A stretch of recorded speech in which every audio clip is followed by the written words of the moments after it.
Today I'm going to show you how to identify a bad wheel bearing in your car or truck. We're going to go through some signs when you have a really bad bearing, but also some intricate, delicate signs when it's just on its way out, so you can find out if you have a bad one either way.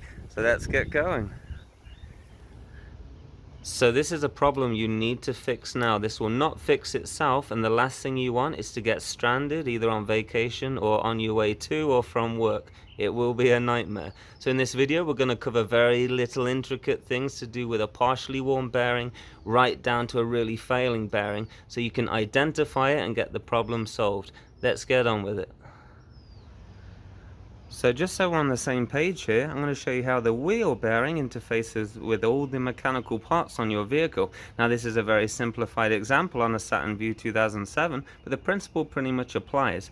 Now your transmission and engine ultimately turn the axle on your car. Now this is a half shaft, a CV axle, and this plugs into the transmission or the rear differential. This gives it rotational power as you press the foot pedal. On the other end here we have a wheel bearing. This is a wheel bearing assembly. Whether you have a bearing you press out or an assembly, it doesn't matter. The things in this video will apply to both. These will be the symptoms. This connects onto the CV axle right here, and on the other side this is where your wheel sits. So that's really in a nutshell how this functions and interfaces with everything else. Now the weight of your vehicle is spread up along 4 of these wheel bearings, assuming you have 1 per wheel and you have 4 wheels. So these suffer a lot of stress. So what happens is inside here there's some bearings, just like a skateboard or a scooter or a roller skate, for example, and these bearings are packed with grease. Now when this compromises, this is how your wheel bearings start to fail. And what happens is, it can happen to anyone, but especially someone that does a lot of off-road driving, or even if you hit a really bad pothole, for example. These support a lot of the weight of the vehicle, and inside here we have some bearings, whether they're ball bearings or different shape, it doesn't matter, and they're packed with grease. Now the grease keeps the temperature low and keeps the bearings lubricated, but what happens is, if this gets compromised, as you can see here, water can get in, moisture can get in, and the grease can leak out, leading the bearings to overheat, get displaced, and then you'll hear this very familiar bad wheel bearing sound, which you will hear in a few moments time in this video. So the thing about wheel bearings is they go with the speed of the wheel because they're attached to the wheel itself. So the number one identifier is noise, and that might be why you're watching this video. So as we increase speed, and the worse the bearing gets, the more noise you will hear, depending where the bearing is. If it's on the rear, we'll hear it from the rear. Let's see if you can hear this now.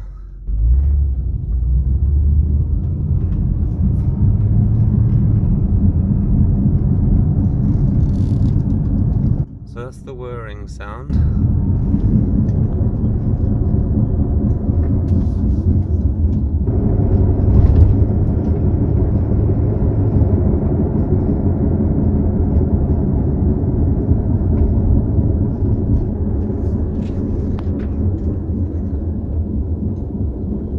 So what you'll hear at slow speeds is whoop, whoop, whoop, whoop, whoop, depending, how bad the bearing is. And then when that increases speed, it will turn into like a howl or a hum, and it'll be a deafening hum if the bearing gets quite bad.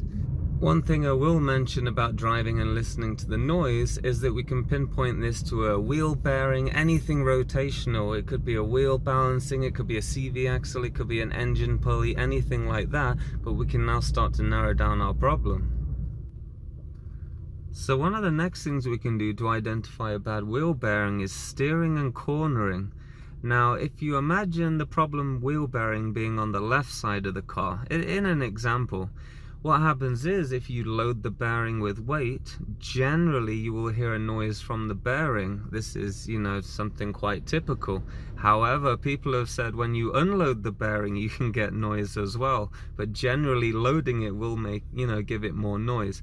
However, if the noise does get worse or quieten down, we can actually say it's something to do with the wheel bearing, maybe a CV axle, but mostly a wheel bearing in this case. So don't worry if the noise, gets worse or gets better, the point is we can actually diagnose this as a wheel bearing problem and not something else rotational like an engine pulley or anything like that. So it is quite a useful thing to do.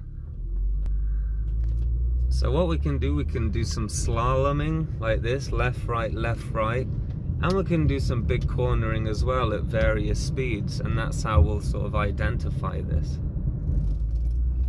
So how this works, if I do a left turn like this, the centrifugal force, so all the weight of the car will go on the opposite side. This is how it works. So I did a left turn there. If my problem wheel bearing was on the right side, it would generally get louder. That's how it works, because all the weight of the car shifts to the right.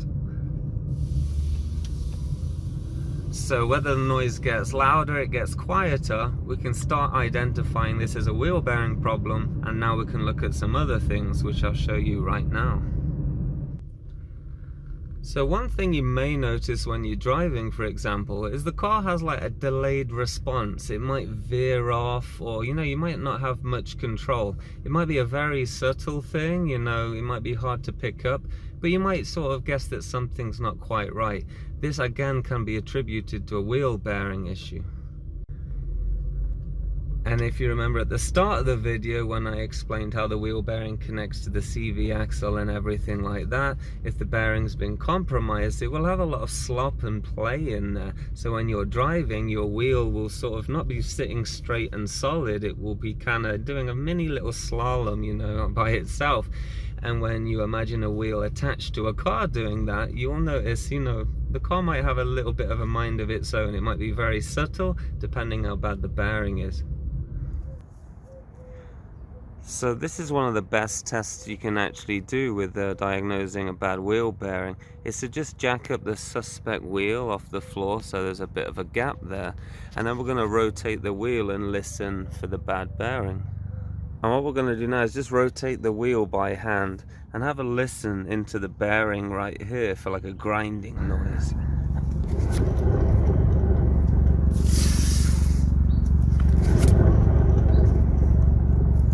So it's like a grinding sound. And comparing against the other side, you can tell we don't even hear that bearing noise at all.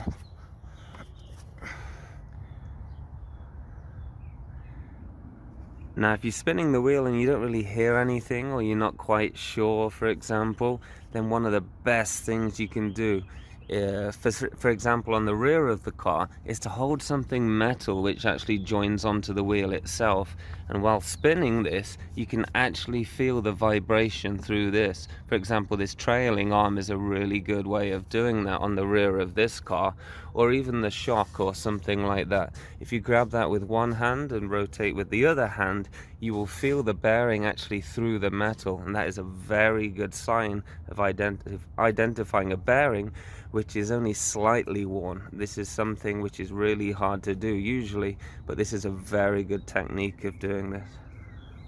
And if your suspect bearing is on the front of the vehicle, then this strut spring right here is a really good place to identify vibrations while you spin the wheel. You will pick up vibrations very easily here. With the suspect wheel jacked off the floor ever so slightly, you can grab the wheel, say at 9 to 5 and 12 to 6, and just check for play. If the bearing's very worn, you will feel the play with your hands. It's not going to be solid. And again, you can compare this with other wheels on the car as well. So it's just a case of grabbing it and just feeling for sloppiness or play or anything like that. Now this you will only really identify in a very worn bearing. If the bearing is not quite worn, you may not really feel it by hand unless you have a lot of practice. If you're unsure of what a wheel is supposed to feel like when you check for play, just check with another wheel, then you can compare against a different one so you have a point of reference. One surefire way of checking if a bearing is bad is to check if it's slinging grease from under and inside the vehicle. Check the suspect wheel and check for grease or anything like that which is being flung from the bearing. If it's quite hard to get into, you may need to take the wheel off and have a good look in there with a light or something like that. As you can see on this used wheel bearing assembly right here, you can see grease is starting to come out of this sealed container right here. And this is just due to the weight of the vehicle and it getting compromised. It could be a pothole or wear, but you can see the grease is now leaking out, and this will not last much longer under these conditions. So grease is a very good indicator to check. It's quite hard to see on the vehicle, but if you get in there with a light and observe really closely, it is something you will start to notice when the bearing is wearing. So a quick cool method of identifying a failing wheel bearing, especially if you don't have any tools, is that failing wheel bearings will generally run a lot hotter than the working wheel bearings. This is because the grease has come out and they're running a lot hotter, especially if the bearings are inside or colliding with each other, and this causes an excessive heat. So you can use this to your advantage, and you don't really need any special tools for this. What you can do if you go on a long journey, for example, now I don't recommend driving on a bad wheel bearing, but if you come off a long journey, you can actually feel the heat of each wheel to identify if you have a bad bearing. It will be a lot hotter. You can even put your hand around here. If you have like an alloy wheel, the bearing sits in this area here, so you can actually feel. And the bad bearing, assuming it's far along gone, a wheel bearing which isn't far along gone might not generate a heat where you can tell the difference, but certainly a bad one, you can feel the heat difference between the suspect wheel and other wheels where the bearing's working great. So this is a really good tip to use for this. Now you may have seen this next one coming, a temperature gun. Now obviously the hand is only as good as the hand in your interpretation, but a temperature gun, you can actually shine an infrared little beam on the wheel bearing area itself right in here, and then you can get an accurate reading of the wheel bearing temperature. And again, you will have to come off a journey where you've driven the car. Again, I don't recommend doing that, but if there's a safe environment, you can do so. And you can check the temperature of each wheel bearing. One, a lot outside the range of the other three will be your suspect problem wheel bearing in this case. And these are relatively cheap, and I'll link it in the description below so you can check it out. I just want to say a real quick message to our viewers. I made this channel a few years ago, and its primary aim was to give you the skills, but more importantly the confidence, in order to tackle pretty much any DIY job you may have. In the process, we've saved our viewers thousands of dollars or pounds or euros, whichever currency you want to use. I've put multiple hours of time into making videos each and every week, which I somehow juggle between family and a full-time job. If any of our videos on our channel helped you, please support our channel by clicking the thanks button underneath any video on this channel. You can choose how much you wish to donate. It's going to go right back into the channel towards videos, tools, and everything else. So thank you very much for that. When you make a donation towards the channel, you can put an optional message, and your message will be highlighted along all the comments for everybody to see. The bigger the donation, the bigger the highlight, so everybody can see how awesome you are. So those are some of the top tips I can give you in order to diagnose a faulty wheel bearing in your car or truck. And more importantly, if you want to learn how to replace a wheel bearing, I'll link a couple of videos in the description below where you can see the rear wheel bearing being replaced and also a front wheel bearing. But really the principles will apply on pretty much any car, truck, year, make and model. So I hope you enjoyed the video and learned something new. Thank you for watching, and take care.